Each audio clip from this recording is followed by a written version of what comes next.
Shalom. Bersukacita saat ini Jakarta 11 Desember 2024 kita bertemu di Fellowship Jakarta ya. Saat ini saya akan menyampaikan satu tema dari pembukaan rahasia firman Tuhan yang saya beri judul Natal akhir zaman akan menggemparkan dunia. Saudara yang dikasihi Tuhan Yesus Kristus, kalau 2000 tahun yang lalu kelahiran Tuhan Yesus Kristus itu sudah menjadi tonggak bagi keselamatan kita semua, maka di akhir zaman kita akan dipakai oleh Tuhan sebagai alat-alatnya untuk kesempurnaan bagi kerajaan ilahi, untuk rencananya di akhir zaman. 2000 tahun yang lalu kelahiran kepala gereja Tuhan Yesus Kristus, pemimpin kita, saudaraku, ini menggemparkan seluruh Yerusalem, saudaraku. Tetapi di Wahyu pasal 12 ayat yang kelima, nanti akan ada kelahiran besar di akhir zaman, di mana lewat tonggak keselamatan Tuhan Yesus Kristus, nanti di akhir zaman akan ada orang-orang yang oleh karena korban Kristus nanti akan mengalami sesuatu yang dahsyat. Dan sesuatu yang dahsyat itu orang mengenal dengan pengangkatan. Kalau bahasa Alkitab disebut sebagai harpazo.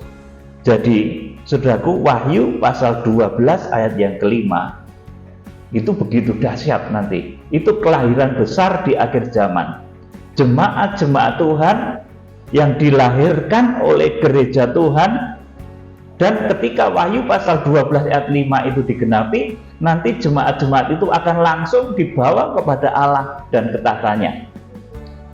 Ini kelahiran besar tubuhnya Tuhan Yesus Kristus. Kalau 2000 tahun yang lalu kelahiran Tuhan Yesus Kristus sebagai kepala gereja, Wahyu 12 ayat yang kelima itu kelahiran tubuhnya Tuhan Yesus Kristus yang adalah orang banyak, orang-orang yang rohaninya mencapai ruang Maha Kudus. Saudara, saya akan memberitahu bagaimana tidak pada saat itu tiba-tiba banyak orang yang harpazo diangkat, tiba-tiba dibawa kepada Allah dan ketahtanya. Apa tidak gempar, saudaraku? Lahirnya orang-orang sempurna yang dilahirkan oleh gereja Tuhan di akhir zaman. Ini tentu saja tidak akan sekedar menggemparkan Yerusalem, tetapi menggemparkan seluruh dunia. Kalau ketika Tuhan Yesus lahir, maka yang gempar itu seluruh Yerusalem. Tertulis di dalam Matius pasal 2 ayat 1 sampai 3. Tetapi ketika nanti terjadi harpazo itu, saudaraku, ada dua orang di ladang, satu diangkat dan satu ditinggal. Ada dua orang di tempat tidur, satu dibawa, satu ditinggal. Saudaraku, ada teman-teman yang merupakan rekan kerja, mungkin saudaraku, pada saat Wahyu pasal 12 ayat 5 itu terjadi, tiba-tiba temannya itu dibawa kepada Allah dan ketahtanya, karena iman rohani orang yang dibawa itu sudah mencapai ruang Maha Kudus. Dan ini merupakan kelahiran, merupakan perjuangan para hamba Tuhan di akhir zaman supaya bisa melahirkan jemaat-jemaat yang nanti itu bisa harpazo, dibawa kepada Allah dan ketahtanya. Inilah Natal akhir zaman, dan ini berfondasi kepada Natal 2000 tahun yang lalu. Kita bisa melakukan perkara-perkara dahsyat, harpazo, kemudian diungsikan, itu karena korban Kristus yang disalibkan 2000 tahun yang lalu, karena kelahiran Tuhan Yesus 2000 tahun yang lalu juga. Saudaraku yang dikasihi Tuhan, jadi tentu saja, saudaraku, akan terjadi satu kegemparan besar, karena nanti ujuk-ujuk mendadak, saudaraku, teman di samping saudara diangkat. Kan kaget, saudaraku. Dan itu terjadi tidak hanya lokal di Jakarta saja. Wah, orang Jakarta sudah pada diangkat. Oh enggak, saudaraku, seluruh dunia nanti akan terjadi, maka kegemparannya akan meliputi seluruh penjuru bumi. Ketika hari Paskah itu terjadi, betapa gemparnya, saudaraku. Teman di samping saudara mendadak hilang lap, dibawa kepada Allah dan ke tahtanya. Saudaraku, ini betul-betul menggemparkan.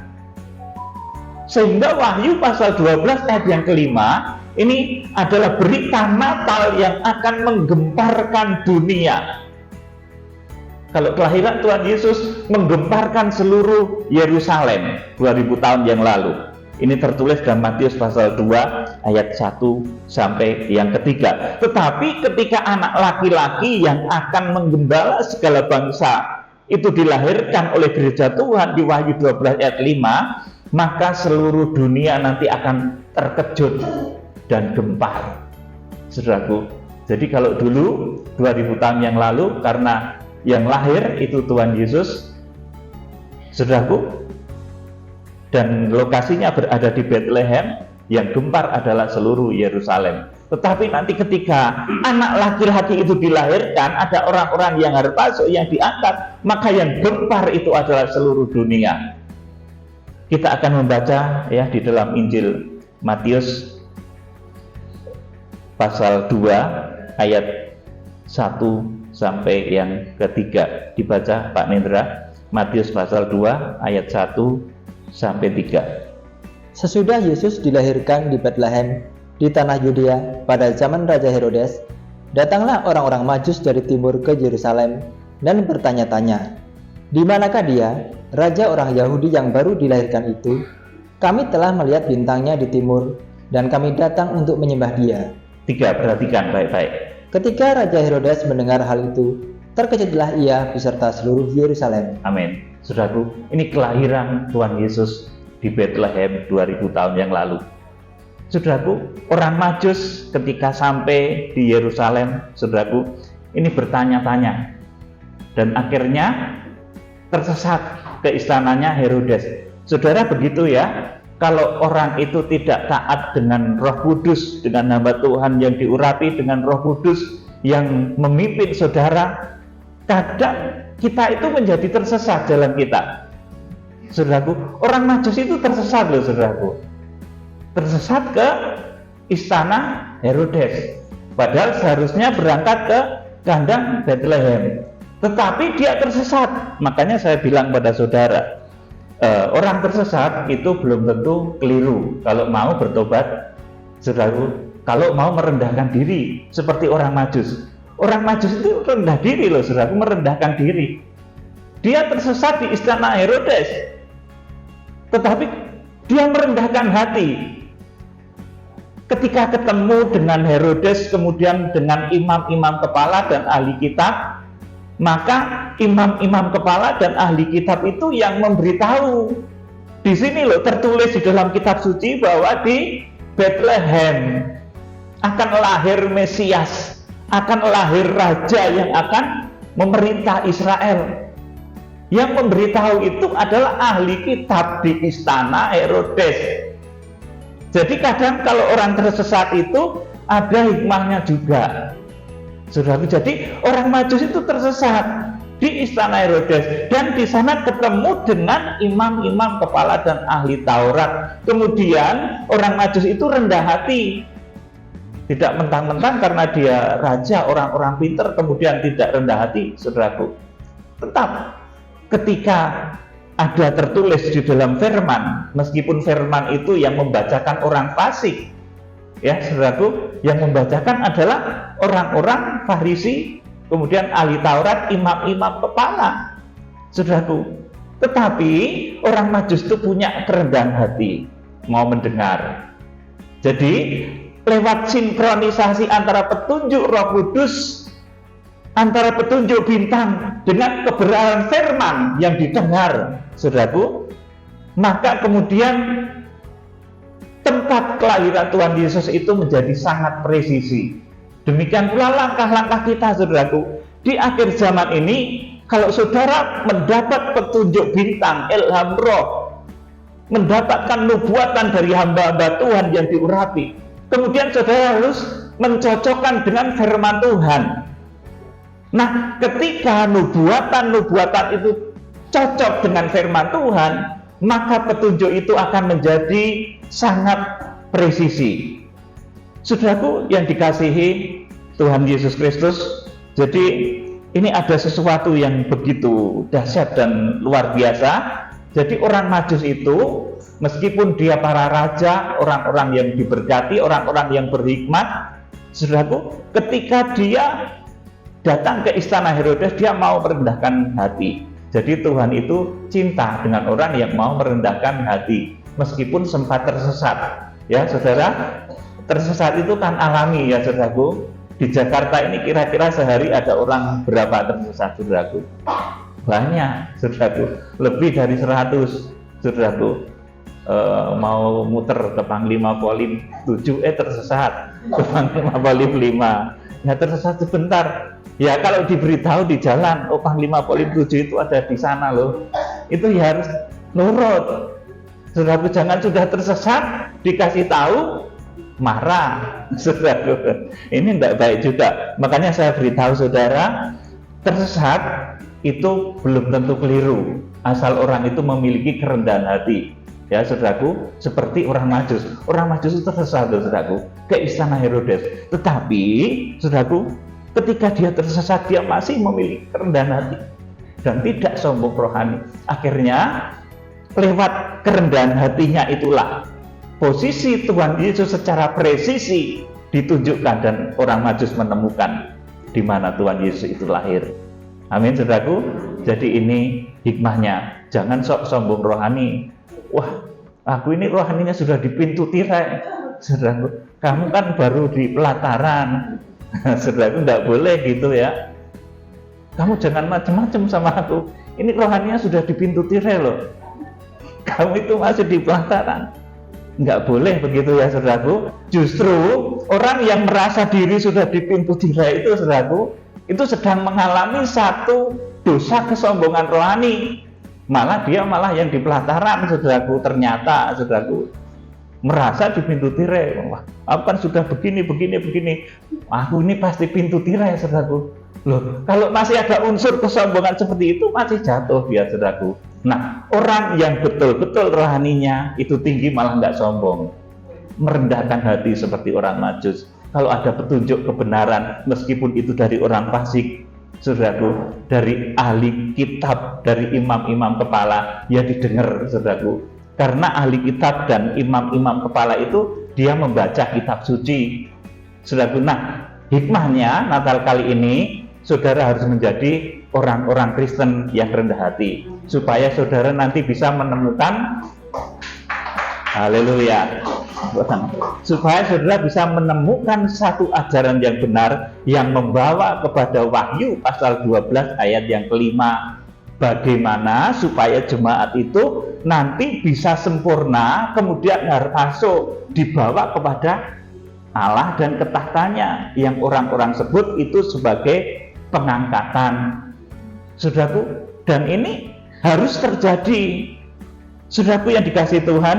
Jadi waktu itu terjadi, saudaraku, waktu hari Paskah itu terjadi, maka Alkitab menuliskan, saudaraku, ada kegemparan ya, saudaraku, akan terjadi kejadian yang begitu mengejutkan bagi seluruh dunia. Nah, kalau kelahiran Tuhan Yesus saja mengejutkan Herodes, saudaraku, beserta seluruh Yerusalem itu terkejut, kaget, saudaraku. Maka nanti ketika anak laki-laki di Wahyu pasal 12 ayat 5 itu lahir, maka akan menggemparkan seluruh dunia. Karena itu tidak terjadi di Israel saja, tidak terjadi di Jakarta, di Jogja, di Medan, tidak terjadi lokalan begitu saudaraku, tetapi seluruh dunia nanti akan mengalami hal serupa. Maka dunia akan menjadi gempar.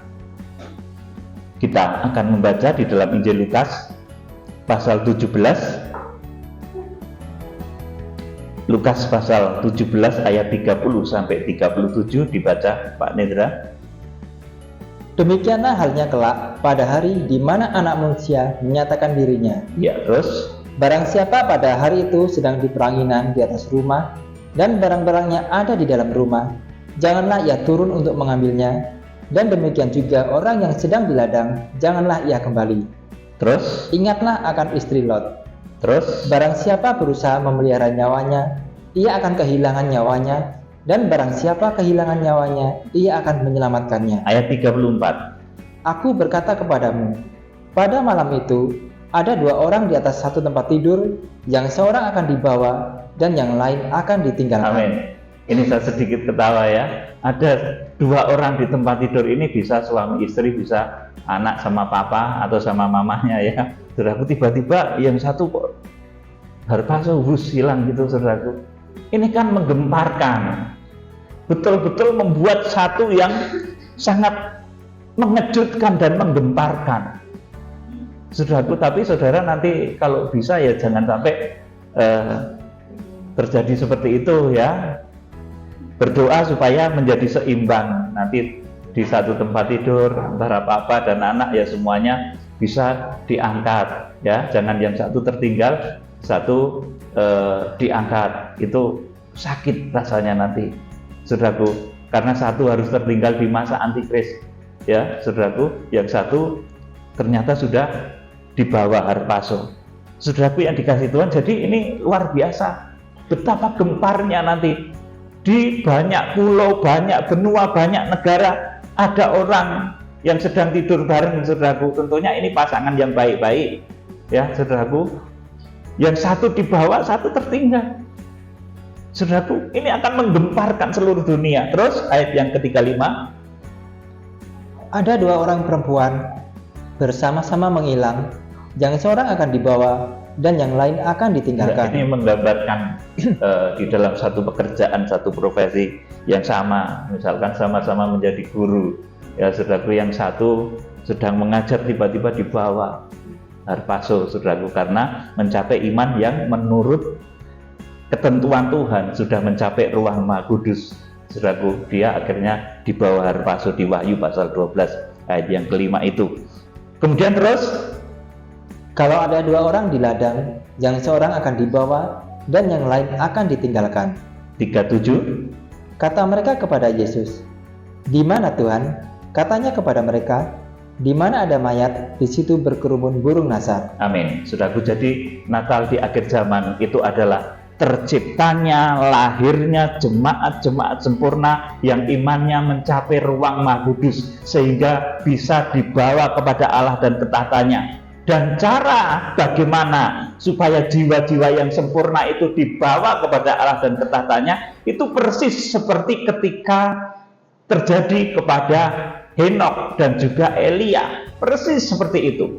Itu yang disebut harpaso, lahirnya jemaat-jemaat sempurna di akhir zaman. Makanya di Wahyu, di Matius pasal yang ke-17 itu Tuhan menemui Musa dan Elia ya, itu di atas gunung, di dalam tubuh kemuliaan, saudaraku. Nanti orang-orang yang imannya mencapai ruang Maha Kudus itu akan langsung dibawa kepada Allah dan ke tahtanya. Itu metode pertama Tuhan menyelamatkan umatnya. Yang paling istimewa adalah orang yang bisa harpaso ini, saudaraku. Dan ini butuh satu ketekunan baik pada jemaat sendiri maupun pada hamba Tuhan yang melayani, menyucikan jemaatnya tersebut. Saudaraku yang dikasihi Tuhan, kemudian yang kedua adalah jemaat yang levelnya itu nanti diungsikan. Saudaraku, itu yang mencapai ruang kudus. Itu ditulis dalam kitab Wahyu pasal 12 ayat yang ke-6. Ini sudah berulang saya terangkan, saya hanya akan sampaikan sekilas. Kemudian yang ketiga, itu level yang kanak-kanak rohani ya, saudaraku. Nanti yang menentukan juga Tuhan sendiri itu, saudaraku, bukan kita yang menentukan. Wah, saya ini sudah di pintu tirai, pasti nanti sebentar lagi sudah belum tinggal masuk ke ruang Maha Kudus, saudaraku. Yang menentukan itu Tuhan yang melihat, saudaraku. Makanya saudara betul-betul koreksi diri. Mari kita ngoreksi diri masing-masing, saudaraku. Apakah Saudara betul-betul di pintu tirai, apakah saudara di ruang kudus atau bahkan di pelataran, saudaraku. Nah, yang di pelataran itu nanti tertinggal di masa antikris. Saudaraku yang dikasihi Tuhan.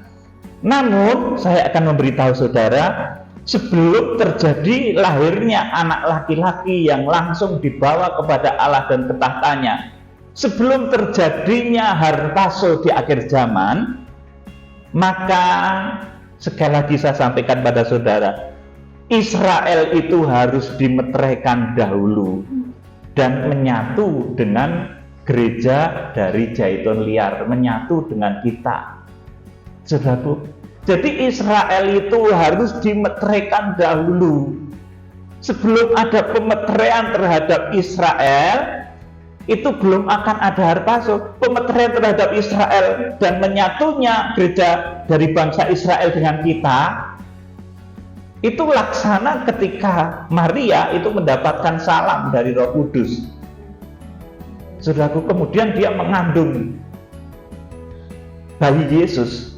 Kalau mengandung kan 9 bulan ya, saudaraku. Nah, nanti ketika kita bersatu dengan bangsa Israel sesuai dengan jumlah yang ditetapkan oleh Tuhan, yang di dalam kitab Wahyu pasal yang ke-7 itu jumlahnya ditulis adalah 144.000 dari suku keturunan Israel nanti dimeteraikan dan bersatu dengan kita, dengan gereja Zaitun liar. Saudaraku, itulah saat seperti Maria itu mendapatkan salam dari malaikat Gabriel. Makanya kemudian akan ada hitungan 9 bulan, saudaraku. Jadi kalau nanti ada pemeteraian bangsa Israel, ya saudaraku, yang mencapai kuota tertentu, pertobatan, pemeteraian tepatnya itu, saudaraku, kalau ada pemeteraian bangsa Israel yang begitu signifikan, saudaraku, dan ini kita sedang mengerjakan, kita semua, saudaraku.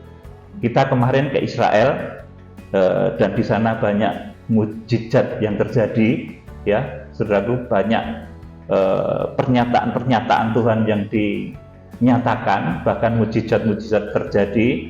Dan ke depan ini tahun 2025 kita akan fellowship raya di Israel. Tempatnya belum diberitahukan ya saudaraku, karena ini masih sesuatu yang harus ditahan dulu ya saudaraku. Tetapi nanti di bulan Mei akan ada fellowship raya dengan orang Kristen, orang Yahudi Kristen di Israel. Di sana yang sudah siap menyambut sesuai dengan perkataan yang saya terima dari orang Israel itu sekitar 300 keluarga. Nanti 300 keluarga. Nah, itu satu jiwa dari bangsa Israel itu kan disayangi Tuhan loh saudaraku. Sangat berharga. Makanya saya ketika di Israel tuh, ayolah kita memberkati Israel. Kita akan dipakai oleh Tuhan untuk menggendong bangsa Israel. Seperti Yesaya pasal 46. Saudara, orang Kristen di Israel itu ternyata minoritas, saudaraku. Kecil sekali jumlahnya. Bahkan lebih besar umat muslim di sana jumlahnya, saudaraku. Makanya itu kalau ada satu kegerakan yang sedemikian, saudaraku, ini sesuatu yang mahal harganya. Saudaraku, satu orang Yahudi, satu orang Israel, suku keturunan Israel yang diselamatkan, itu permata bagi Tuhan. Makanya ya, dengan berbagai daya upaya, dengan berbagai macam kekuatan, saya mengajarkan kepada kita supaya ayo kita memberkati Israel, kita melayani Israel. Saudara, kita melayani Israel supaya terjadi pemeteraian. Meskipun nanti pada bulan Mei 2025 itu baru sekitar 300 orang yang akan berkumpul dengan kita. Nah, nanti saya berharap yang dari Indonesia itu bisa ratusan ya, bisa 100 atau bahkan kalau bisa gitu ya 200 begitu, supaya nanti sangat dahsyat terjadi urapan Roh Kudus di sana. Dan juga di perjalanan nanti juga enak karena banyak temannya ya saudaraku. Cuma nanti harus ada betul-betul koordinasi yang bagus, karena kalau tim semakin banyak kita membutuhkan koordinasi yang begitu bagus juga supaya semua tertata rapi. Jadi kegerakan yang kita kerjakan, mulai kita kerjakan, ini membawa hasil, saudaraku, yang luar biasa dan signifikan. Dipertemukan dengan orang-orang yang memang diutus Tuhan untuk hal itu, saudaraku. Pada bulan Mei 2025 kita akan fellowship raya dan perjamuan makan bersama keluarga Yahudi Kristen, sekitar 300 keluarga Yahudi Kristen. Saudaraku, saya berdoa dari Indonesia nanti ratusan yang bisa hadir. Jadi nanti meriah acaranya. Setelah itu saya berdoa nanti akan ada pencurahan Roh Kudus seperti di loteng Yerusalem. Mereka dimeteraikan oleh Roh Kudus bersama-sama dengan kita, saudaraku. Dan nanti, saudaraku, pada puncaknya, setelah bilangannya itu genap sesuai dengan yang ditetapkan di Wahyu pasal yang ke-7, itu kan ditulis 144.000. Nah, kalau besok itu masih 300 ya, saudaraku.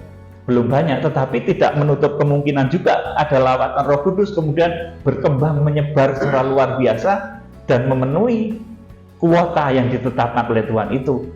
Makanya bagaimana cepat dari kegerakan kuda putih ini kita kerjakan, akselerasinya juga pertama tentunya Tuhan yang atur. Kemudian kita juga harus mengambil bagian kita masing-masing supaya betul-betul terjadi akselerasi yang tepat.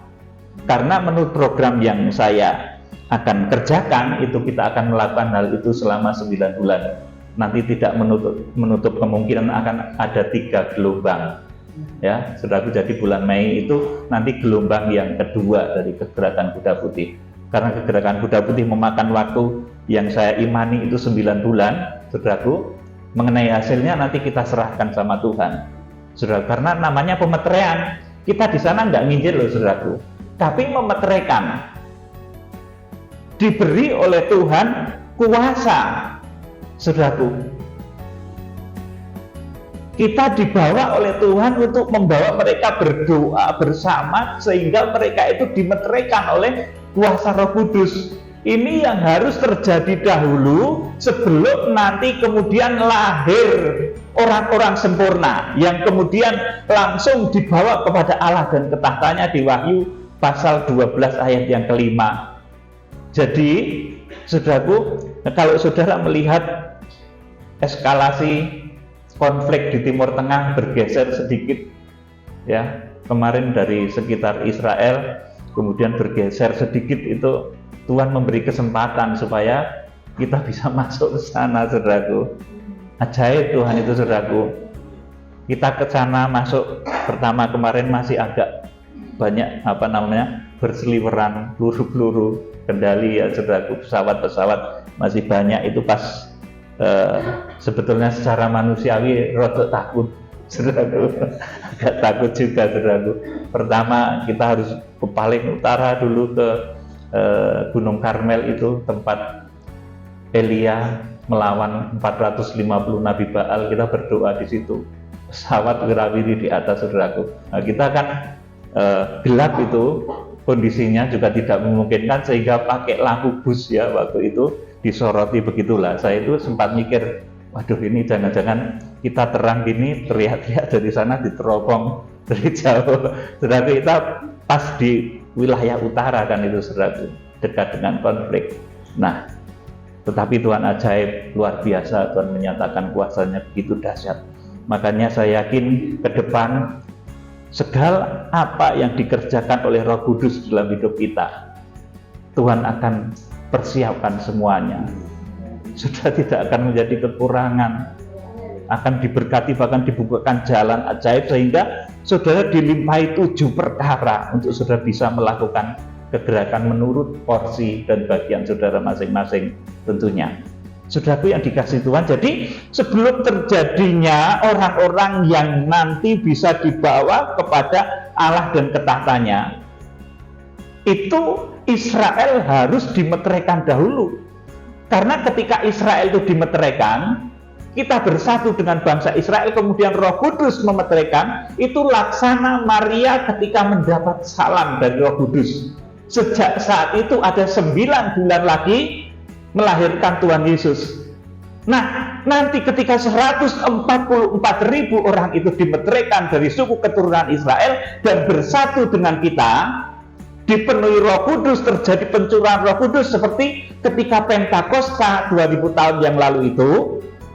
Saudaraku, itu pemeteraian itu seperti itu. Saya kemarin sempat bertanya sama Tuhan, ini kami mau baptis enggak Tuhan? Ojo, enggak layak. Mereka sudah dipersiapkan oleh Tuhan. Saudaraku, seperti yang terjadi ketika Nabi Elia itu dikejar-kejar oleh Isabel, ya. Saudaraku, sampai Nabi Elia itu mengadu sama Tuhan. Tuhan, kok tinggal aku sendiri? Aku pun dikejar-kejar mau dibunuh.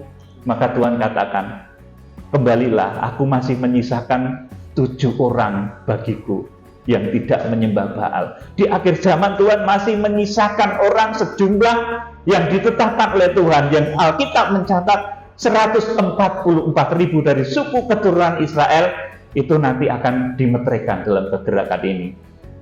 Saudaraku, dan setelah itu bersatu dengan kita, dimeteraikan, itu seperti ketika Maria mendapatkan salam dari malaikat Gabriel. Ada waktu 9 bulan lagi untuk peristiwa Harpaso itu terjadi.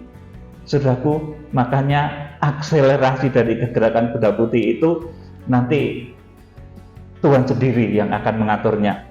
Saudaraku, ya saya berdoa supaya bisa tepat waktu, karena bangsa Israel itu pernah tidak tepat waktu juga ya saudaraku. Ketika dahulu keluar dari tanah Mesir kemudian mau ke Kanaan itu kan sebetulnya nggak jauh saudaraku, tetapi sempat muter-muter saudaraku sampai 40 tahun. Harusnya itu berapa bulan saja gitu sampai, meskipun jalan kaki saudaraku. Ya, jadi Israel itu sempat, dalam bahasa tanda kutip ya, sempat tersesat juga di padang gurun seperti orang Majus itu saudaraku. Jadi namanya orang tersesat itu jangan saudara marahi ya. Kalau sedang ada orang tersesat, wah misalkan ada orang tersesat di Panglima Polim ini, wah bertanya, ini saya sedang berada di mana Bapak, ini saya mau berjalan ke blok lain, saudara malah marahin, digebukin saudara. Jangan, orang sedang tersesat itu dikasihani gitu loh saudaraku. Kalau saudara melihat teman, sahabat, keluarga sedang tersesat itu jangan dimarahin. Orang sedang tersesat itu capek, letih. Bener saudaraku. Kemarin hari Senin itu saya ke Surabaya ya saudaraku. Itu ada acara sedikit. Kan saya itu mau nukar mobil saya itu kecil. Mau nukar yang agak lebih besar gitu saudaraku. Ternyata kesana nggak dapat, saya nggak cocok, nanti malah kurang baik ya saudaraku. Kemudian saya mau jemput Pak Bagio, sedang berada di Mojokerto. Saya sempat kesasar kebablasan di tol sejauh 12 km. Namanya kesasar di tol itu kalau sudah 12 km jadi jauh banget saudaraku. Nah, tetapi saya akhirnya ya muter juga, ketemu juga sama beliau ya, ketemu juga akhirnya. Jadi namanya orang tersesat itu belum tentu salah. Jangan saudara marahi, tersesat malah dimarahi, digebuk, itu keliru saudaraku. Tersesat ya dikasih tahu baik-baik.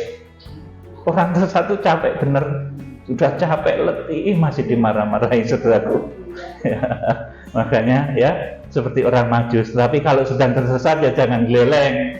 Sedang tersesat nggak tahu jalan, geleng itu bahasa sininya apa ya, bahasa Jakartanya, jangan sombong. Kalau sedang tersesat di kampung orang ya jangan sok-sokan lah. Sudah di kampung orang tersesat masih sok-sokan lagi, saudaraku, ini juga nggak baik ya, malah digebui benar saudaraku. Kalau tersesat itu yang merendahkan diri seperti orang Majus. Orang Majus itu tersesat, tetapi ketika tersesat dia merendahkan hati, mau mendengarkan sekalipun itu dari orang fasik, dari ahli kitab, bahwa raja besar Mesias itu akan lahir di Bethlehem. Itu yang memberitahu seperti itu ahli kitab saudaraku.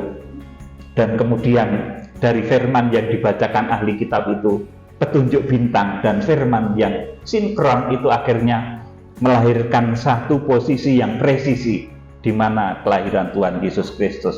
Jadi saudaraku, sebelum terjadi harpazo, pengangkatan, Israel itu harus dimeteraikan dahulu. Digambarkan dahulu kalau di dalam kitab Injil bahwa Maria itu akan penuh Roh Kudus dahulu, kemudian dipakai oleh Tuhan untuk tumbuhnya janin ilahi di dalam rahimnya, yaitu Tuhan Yesus Kristus. Inilah yang tadi saya katakan, ini mulai kita kerjakan. Saat ini kita membawa Injil, api pemeteraian itu ke Israel, ke Yerusalem, sehingga nanti seluruh Yerusalem dan Israel akan dilawat kasih mula-mula dan akan dimeteraikan 12 suku keturunan Israel itu. Dan kalau memeteraikan itu, yang memeteraikan Roh Kudus ya saudaraku, kita nggak bisa ngitung. Kalau baptis kan bisa saudaraku, satu dapat dari suku Yehuda, satu, dua dari suku Lewi, saudaraku, dapat dihitungi gitu saudaraku. Tetapi namanya pemeteraian, orang dipenuhi Roh Kudus itu yang ngitung Roh Kudus Tuhan, saudaraku. Oleh karena itu nanti ini adalah hitungannya Tuhan ketika nanti bangsa Israel itu bersatu dengan kita di dalam sembah, di dalam doa, yang nanti mencapai hitungan 144.000 itu dimeteraikan. Artinya dimeteraikan itu ditetapkan menjadi miliknya Tuhan. Ketika Maria itu mendapatkan salam dari malaikat, Maria sadar sepenuhnya bahwa aku ini adalah hamba Tuhan, jadilah menurut kehendakmu. Kemudian Maria mengandung Roh Kudus. Nanti ketika 144.000 itu kita meteraikan bersama-sama dengan kita, dipenuhi oleh api Pentakosta akhir zaman, saudaraku, maka hitungannya sudah lama, saudaraku. Tapi ini hitungannya Tuhan ya saudaraku. Saya nggak akan pernah bilang mengenai waktu, karena ini hitungannya Tuhan. Tapi kalau sudah ada tanda pemeteraian bangsa Israel sejumlah 144.000 dari 12 suku Israel, itu waktunya untuk harpazo itu sudah dekat, saudaraku. Dan saudara itu jangan heran kalau ada banyak perang, ya memang diatur begitu sama Tuhan, digeser sedikit, digeser sana sedikit, saudaraku. Bahkan nanti di puncak gerakan kuda putih itu akan ada sesuatu yang dahsyat ya. Saya tidak akan mau menyebutkan ya, mengerikan ya saudaraku. Setelah pemeteraian Israel yang berbarengan dengan menyatunya kita dengan Zaitun liar, dengan gereja Zaitun asli, jadi kita lewat lawatan kita ke Yerusalem, kita akan berdoa bersama dengan orang-orang Yerusalem, nanti akan dimeteraikan. Maka kemudian gereja yang bersatu inilah yang disebut sebagai seorang wanita yang berpakaian matahari, bulan, dan bintang di Wahyu pasal yang ke-12, yang akan dipakai oleh Tuhan dalam karya Natal besar di akhir zaman, yaitu lahirnya jemaat-jemaat yang sempurna, yang langsung dibawa kepada Allah dan ke tahtanya. Jadi pemeteraian Israel dan menyatunya kita dengan gereja Zaitun asli itu adalah agenda penting laksana Maria yang dilawat malaikat Gabriel dan dimeteraikan oleh Roh Kudus. Ya, coba dibaca dalam Injil Lukas ya, pasal 1 ayat 26 sampai 35. Injil Lukas pasal 1 ayat 26 sampai 35, dibaca Pak Nendra. Dalam bulan yang ke-6, Allah menyuruh malaikat Gabriel pergi ke sebuah kota di Galilea bernama Nazaret. Ya, terus kepada seorang perawan yang bertunangan dengan seorang bernama Yusuf dari keluarga Daud. Nama perawan itu Maria. Terus ketika malaikat itu masuk ke rumah Maria, ia berkata, "Salam, hai engkau yang dikaruniai, Tuhan menyertai engkau." Terus Maria terkejut mendengar perkataan itu, lalu bertanya di dalam hatinya, apakah arti salam itu? Terus Kata malaikat itu kepadanya, "Jangan takut hai Maria, sebab engkau beroleh kasih karunia di hadapan Allah.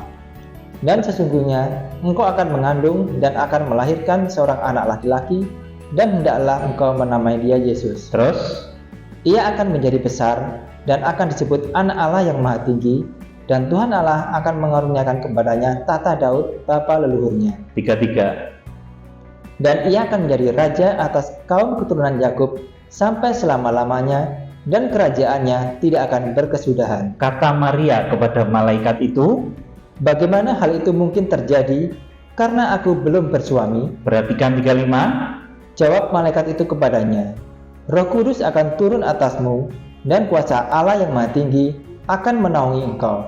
Sebab itu, anak yang akan kau lahirkan itu akan disebut kudus, anak Allah. amin. Jadi ketika nanti pemeteraian terhadap suku-suku di Israel mencapai bilangan yang ditetapkan oleh Tuhan, kegerakan kuda putih sudah mencapai hasil, kita bisa bersama-sama berdoa dengan orang-orang dari suku keturunan Israel dan kemudian dimeteraikan oleh Roh Kudus, maka akan ada waktu yang bisa diketahui, yaitu waktu orang dari ketika hamil sampai dengan melahirkan, dan itu tentunya 9 bulan, saudaraku. Jadi nanti kalau ada pemeteraian yang besar di bangsa Israel, orang-orang percaya Tuhan Yesus dimeteraikan, pencurahan Roh Kudus terjadi seperti ketika di loteng Yerusalem dahulu, maka sudah akan ada ketentuan pasti,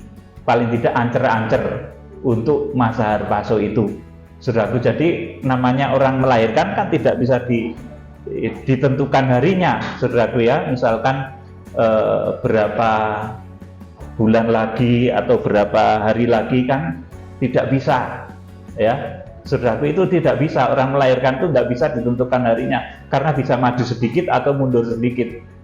Nah, seperti itu kurang lebih, saudaraku. Demikian pula nanti ketika terjadi pemeteraian dengan jumlah sesuai yang ditetapkan oleh Tuhan, maka akan ada hitungan yang sudah kurang lebihnya pasti seperti orang yang hamil dan melahirkan.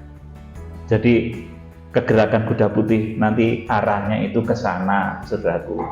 Jadi semua itu betul-betul runtut, ya saudaraku, sampai nanti semua tercapai. Jadi arah kekristenan akhir zaman itu dilukiskan di dalam bahasa kias atau simeon atau pertanda. Kalau di dalam Wahyu pasal 12 ayat 1 sampai yang ke-6, di sana diceritakan bagaimana proses lahirnya anak laki-laki yang akan menggembalakan semua bangsa dengan gada besi.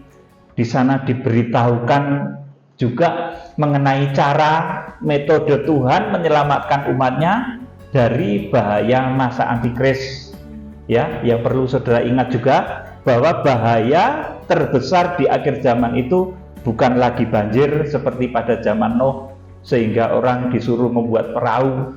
Nanti di akhir zaman supaya terhindar dari masa antikris, saudara tidak disuruh membuat kapal atau perahu, tapi saudara disuruh membuat bahtera rohani. Kita akan mengadakan pemeteraian terhadap bangsa Israel sampai jumlah yang ditetapkan oleh Tuhan itu terpenuhi. Bahaya terbesar di akhir zaman juga bukan perbudakan seperti pada zaman Musa, sehingga orang harus eksodus kemudian ke padang gurun mendirikan kemah suci. Bukan itu juga, tetapi adalah masa antikris. Saudaraku yang dikasihi Tuhan, dan masa antikris itu terjadinya cuma satu kali saja di akhir zaman. Dulu tuh belum, saudaraku. Kalau ada yang mengajarkan, oh dulu sudah masa antikris, ya itu bohong, saudaraku, betul bohong itu, saudaraku. Firman Tuhan menulis, ayo dibaca Matius 24 ayat 21. Matius 24 ayat 21.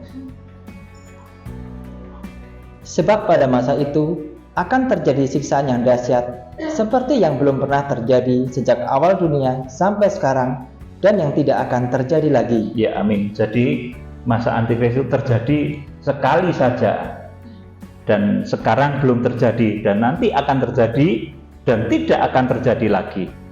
Saudaraku yang dikasihi Tuhan Yesus Kristus, jadi di sini kita mengenal bahwa Tuhan itu sangat peduli, menyayangi kita, membimbing kita sesuai dengan roh, bahkan sesuai dengan firman, bahwa Natal akhir zaman itu nanti akan membuat banyak orang terkejut dari seluruh penjuru bumi.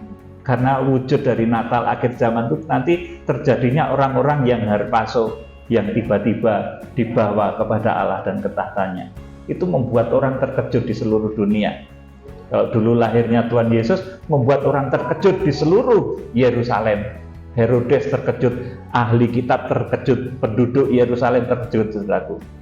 Nah, di akhir zaman, ketika nanti anak laki-laki itu lahir, dilahirkan oleh gereja Tuhan dan dibawa lari kepada Allah dan ketahtanya, maka seluruh dunia nanti akan terkejut, akan gempar. Saudaraku yang dikasihi Tuhan, coba kita akan baca sebagai ayat-ayat yang terakhir ya. Wahyu pasal 12 ayat 1 sampai 6. Ini gambaran dari gereja di akhir zaman. Kalau dahulu ini Maria melahirkan Tuhan Yesus, di akhir zaman gereja akan melahirkan orang-orang sempurna di Wahyu pasal 12 ayat yang kelima. Coba dibaca Wahyu pasal 12 ayat 1 sampai ke 6. Maka tampaklah suatu tanda besar di langit. Seorang perempuan berselubungkan matahari dengan bulan di bawah kakinya dan sebuah mahkota dari 12 bintang di atas kepalanya. Terus ia sedang mengandung dan dalam keluhan dan penderitaannya hendak melahirkan, ia berteriak kesakitan. Terus maka tampaklah suatu tanda yang lain di langit, dan lihatlah, seekor naga merah padam yang besar, berkepala 7 dan bertanduk 10, dan di atas kepalanya ada 7 mahkota. Terus Dan ekornya menyeret sepertiga dari bintang-bintang di langit dan melemparkannya ke atas bumi. Dan naga itu berdiri di hadapan perempuan yang hendak melahirkan itu, untuk menelan anaknya, segera sesudah perempuan itu melahirkannya. ayat 5, perhatikan. Maka ia melahirkan seorang anak laki-laki yang akan menggembalakan semua bangsa dengan gada besi. Tiba-tiba anaknya itu dirampas dan dibawa lari kepada Allah dan ketahtanya. Amin. Ini cara pertama, metode pertama yang dikerjakan oleh Tuhan untuk menyelamatkan jemaat di akhir zaman, yaitu dengan dibawa lari kepada Allah dan ketahtanya.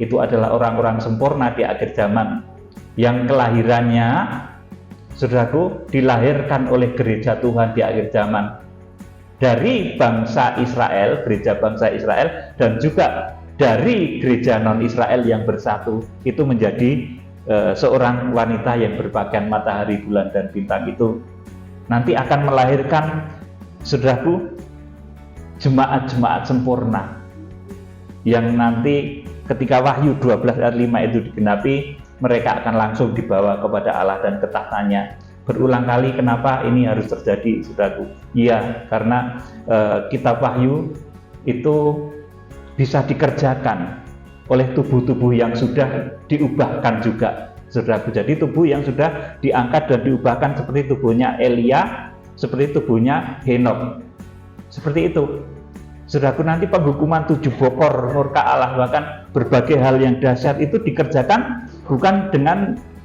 tubuh darah dan daging, saudaraku, tetapi dengan kekuatan tubuh yang sudah diubahkan seperti tubuhnya Elia dan tubuhnya Henok, saudaraku. Itu dahsyat, tubuh yang begitu dahsyat. Kalau menghendaki pergi ke satu tempat gitu ya langsung sampai, saudaraku, tubuh yang seperti itu tuh, saudaraku. Itu tubuh kemuliaan yang diubahkan di dalam waktu sekejap. Kalau Rasul Paulus katakan seperti itu tubuh kemuliaan. Rasul Paulus mencatat di dalam 1 Korintus 15, 51, 52 dan selanjutnya.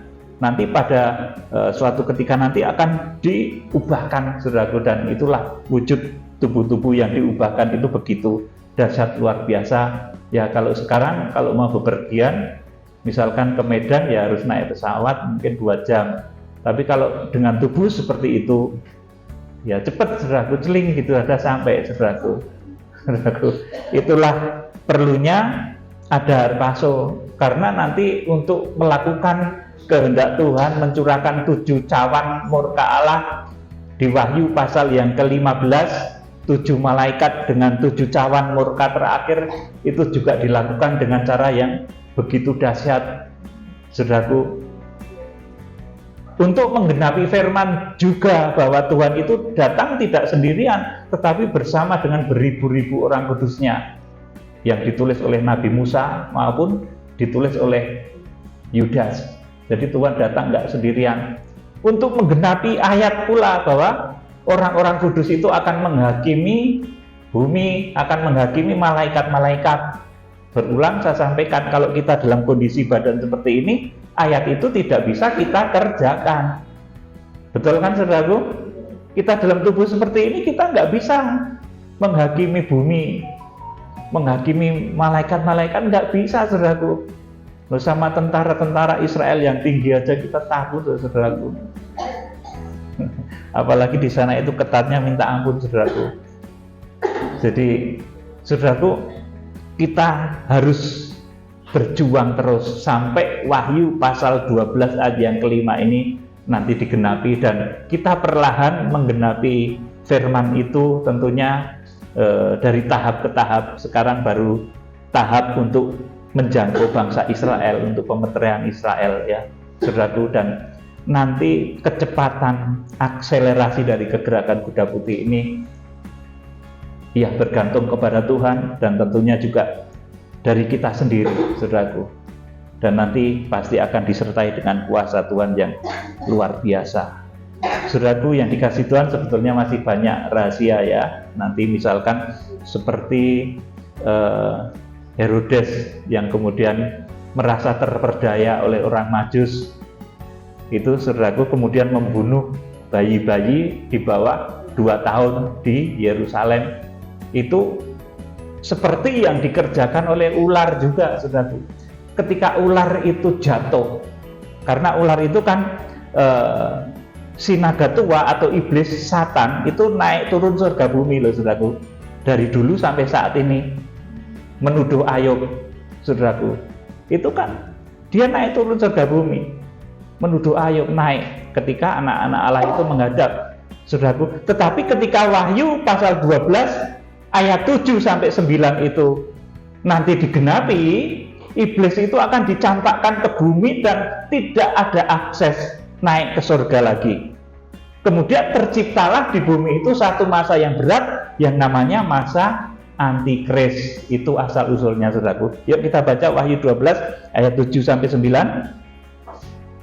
Kalau dulu Herodes marah karena gagal mendapatkan bayi Yesus, kemudian membunuh anak-anak di bawah 2 tahun di Yerusalem. Di Wahyu pasal 12 ini nanti iblis akan membantai anak-anak rohani yang masih pelataran rohaninya saudaraku. Yuk kita baca Wahyu 12 ayat 7 sampai 9. Maka timbullah peperangan di sorga. Mikael dan malaikat-malaikatnya berperang melawan naga itu, dan naga itu dibantu oleh malaikat-malaikatnya. Terus, tetapi mereka tidak dapat bertahan, mereka tidak mendapat tempat lagi di surga. Ya, jadi iblis tidak mendapat tempat di surga lagi.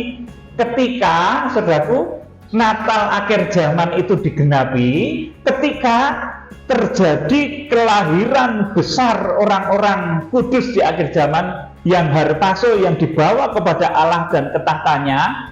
Jadi tahta surga itu sudah ada yang mewarisi, maka iblis sudah tidak berhak naik turun surga bumi lagi. Di sini dikatakan, ya ayat yang berapa tadi ulang? 8 ya. Tetapi mereka tidak dapat bertahan, mereka tidak mendapat tempat lagi di surga. Iya, iblis nggak bisa naik turun surga bumi lagi. Sudah tidak bisa seperti kejadian pada Ayub dahulu, nggak bisa itu sudah diblokir akses ke surga. Makanya iblis ngamuk dan menciptakan satu masa yang begitu berat yang disebut masa Antikris. Di sana nanti ada nabi palsu juga, saudaraku, yang akan menciptakan konspirasi tanda 666. Nah, saya beritahu saudara, konspirasi tanda 666 itu nanti akan menjajah tubuh manusia, saudaraku, menjajah kedaulatan tubuh manusia. Bukan negara menjajah negara lain, tidak, saudaraku. Iblis di akhir zaman yang bermanifestasi dalam bentuk rupa antikris itu akan menjajah manusia dengan satu teknologi canggih yang nanti akan mengambil alih hak-hak atas tubuh kita ini. Saudaraku, tapi saudara tidak akan ya, kita tidak akan saudaraku, kita yakin saja tidak masuk ke sana. Jadi nanti iblis dan antikris itu akan melakukan penjajahan terhadap badan manusia. Jadi iblis itu melakukan penjajahan seperti itu, tidak lagi penjajahan model lama seperti Belanda menjajah Indonesia, itu penjajahan kuno, saudaraku, sudah kuno.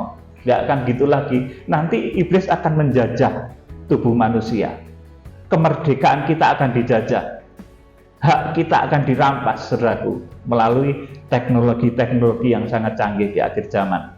Saudaraku yang dikasihi Tuhan, ayat 9 sudah belum tadi dibaca lagi. Dan naga besar itu, si ular tua yang disebut iblis atau Satan, yang menyesatkan seluruh dunia, dilemparkan ke bawah.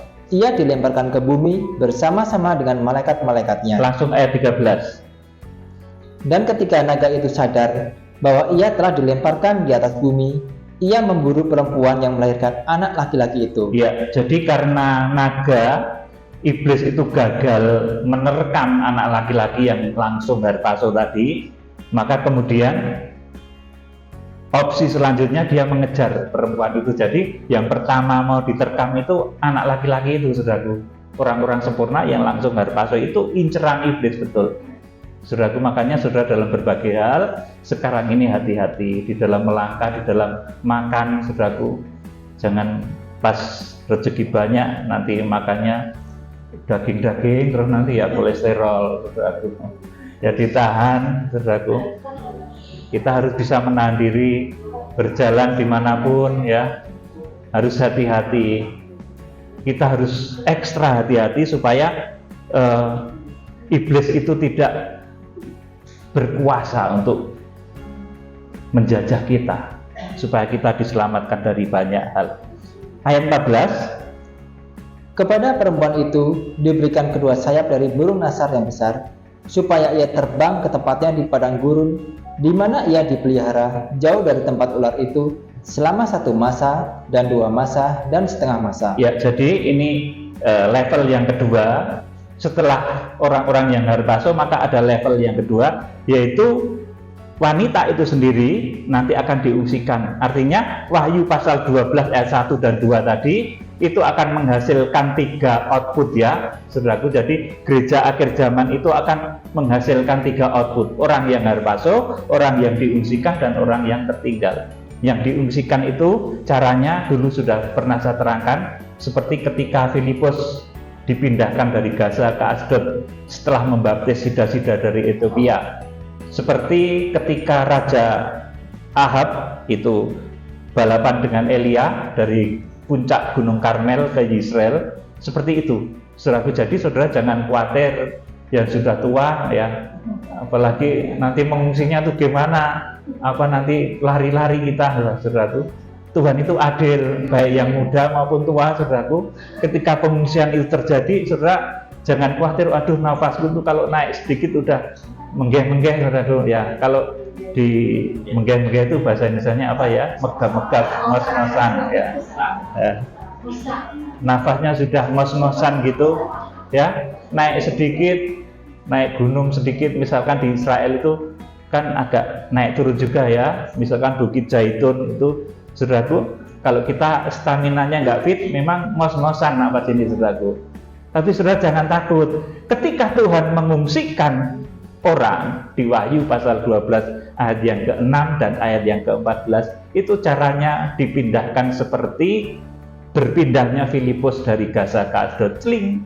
Wes gitu, saudaraku. Luar biasa, cepat, saudaraku.